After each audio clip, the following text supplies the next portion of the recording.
So you got yourself a nice scope, and now it's time to get it all mounted up. The important thing to remember is to use the right tool for the job. If you talk to any optics manufacturer, they'll tell you that the #1 cause for scope return is improper mounting. Most of the time what guys do is they'll put a little too much torque on the rings and crush the main tube, or a little too much torque on one of the turret cap screws and they'll strip it, or maybe a screw out of the zero stop. So use the right tool for the job.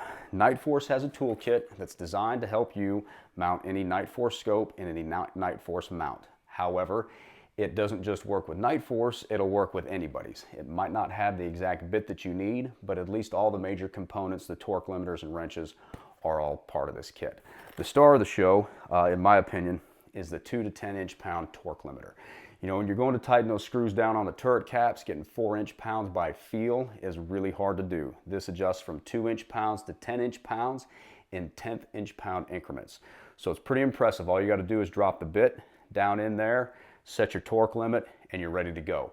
The Nightforce toolkit ships with these bits. There's a 1/16, a 5/64, a T6, and a T15. So this is for the turrets, internals, and the turret cap screws. There's a 3/8 inch drive ratchet that ships with it, and the nice thing about this is it's designed to mount optics. There's enough leverage to get as much as you need, all the way up to 100 inch-pounds, but it's not like an automotive wrench that's going to be really big and really hard to transport. So the inch-pound limiters, you know, once you get away from the turret caps and the turret screws and we start talking rings and ring cap screws, the torque values on these are different. Torque value on a ring cap screw is 25 inch-pounds. That's with Nightforce rings. Now, if you have rings and you're like, man, I don't know, never more than 25 inch-pounds on the ring cap and you're gonna be okay. If you go higher than that, you're putting too much torque on it, you run a chance of crushing the main tube.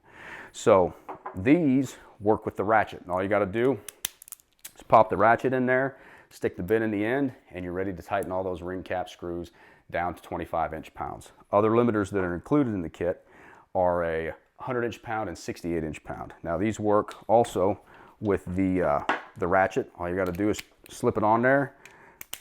There's the nut, and that's to tighten the cross bolts on the rings. Nightforce has a couple of different mounts. Anytime you see a 1/2 inch nut, this is a 68 inch-pound torque value. That's for Nightforce, and if you once again, if you have rings from someone else, you're like, man, I don't know what the torque value is. 68 inch-pounds on a 1/2 inch nut, and you're going to be okay. So that's for the 4-screw ring cap cross bolts. Nightforce has a 6-screw ring cap, and on those cross bolts, you need to go to 100 inch-pounds. That torque limiter is also included in this kit. I'd like to thank Nightforce for sponsoring this video, and if you'd like to know any more about the toolkit or any other Nightforce products, you can go to www.nightforceoptics.com.